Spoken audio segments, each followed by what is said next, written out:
Бір күні Чебурашка өзінің досы, крокодил Генаны іздеп Майнкрафт әлемінде оянды. Бұл әлем оған өте таңғажайып әрі ерекше көрінді. Барлығы кубтардан тұрды, ағаштар, үйлер, таулар бәрі блоктардан жасалған еді. Чебурашка біраз абдырап қалды, бірақ оның басты мақсаты Генаны табу болды. Ол өзінің үлкен құлақтарын көтеріп көзін жұмып қай бағытқа бару керектігін ойлады. Содан соң ол бір бағытқа бет алып ұзақ сапарын бастады. Чебурашка өзінің саяхатын орманнан бастады. Ол шөптер мен ағаштар арасында жүргенде Майнкрафт әлемінің таңғажайып тіршілік иелерімен танысты.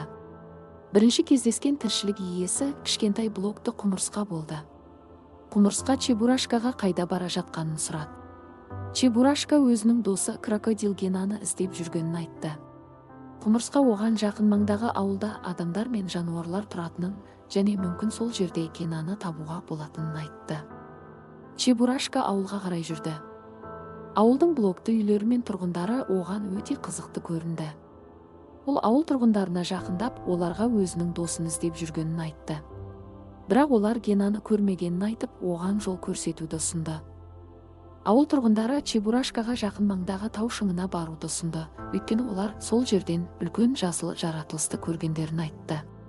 Чебурашка тау шыңына баруға бел буды. Тауға шыққанда Чебурашка биік шыңдарға қарап Генаны көре алатынын үміттенді.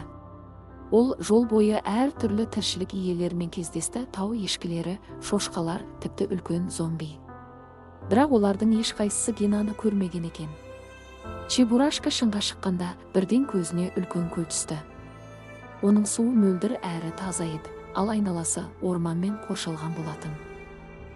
Бұл көлдің жанында оның досы бар шығар деген үмітпен Чебурашка суға қарап өзен жағалауына барды. Көл жағалауына келгенде Чебурашка өзеннің ағысына қарап, оның суы өте тез және терең екенін байқады. Бірақ онда бірдеңе жүзіп жүрді. Ол жақындап келгенде өзінің досы крокодил Генаны көрді. Генаның арқасымен жасыл терісі жарқырап тұрды.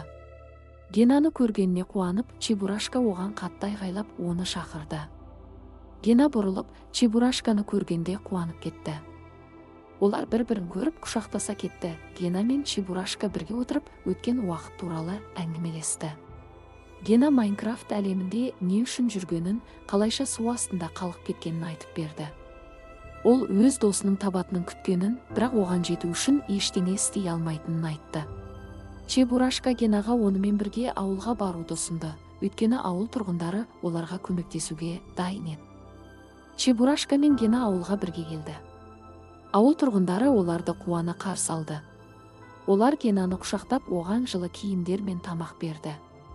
Чебурашка мен Гена ауылда біраз уақыт болып, ауыл тұрғындарына көмектесті, үйлер салуға, мал бағуға және егін жинауға. Ауыл тұрғындары Чебурашка мен Генаны жақсы көріп, оларға ауылда мәңгі қалуды ұсынды. Бірақ Чебурашка мен Гена басқа да сапарлар мен шытырман оқиғаларды іздегісі келді. Олар ауыл тұрғындарымен қоштасып жолға шықты. Чебурашка мен Генаның саяхаты енді жаңа басталды, және олар бірге болғанда барлық қиындықтарды жеңе алатынын білді. Осылайша Чебурашка мен Гена Майнкрафт әлемінде жаңа достар тапты және өзінің үлкен ман оқиғасын бастады. Олар бір-біріне демеу болып, әрдайым бірге болуға уәде берді.